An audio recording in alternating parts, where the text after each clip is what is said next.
فلسفے، نظریات، خیالات یہ ہوتے ہیں انٹلیکچوئل لوگوں کے کام۔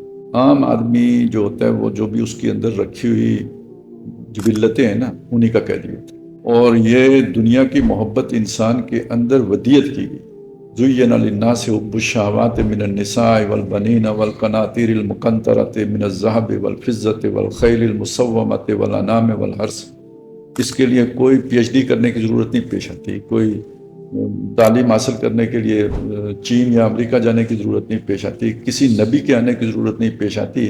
ہر آدمی کو ان چیزوں سے محبت ہے، اسی کو مادہ پرستی کہتے ہیں۔ یہ پڑھائے بغیر ہر آدمی کے اندر موجود ہے اور یہ اس پہ غالب آ جاتی ہے۔ اچھا، جس نے پڑھ لی ہو اس پر ایک اضافی خول چڑھ جاتے ہیں، تو اس کے لیے تو پھر وہ پورے جو استدلال کو کھڑا کرنا پڑتا ہے۔ جس نے نہ پڑھی ہو وہ غیر شعوری طور پر اس کی طرف جا رہے ہیں، تو اب اسے واپس جس چیز کی طرف لانا ہے تو اس کے لیے تذکیر ہوتی، اسے اس کے مقابل دوسری چیزیں بتانی ہوتی۔ یہ بھی محبت ہے تمہاری، ٹھیک ہے، اپنی جگہ پہ ہے، یہ بھی کوئی محبت کے قابل ہے کہ نہیں جس نے یہ بنائی ہے، اور تھوڑی سی تذکیر سے کام ہو جاتا ہے۔ تو جس کے ذہن میں نظریات نہیں ہیں، خیالات اس طرح کے اس کے میچور نہیں ہیں، لیکن وہ مادہ پرستی میں مبتلا ہیں، اس مادہ پرستی کا علاج تذکیر بالقرآن ہے۔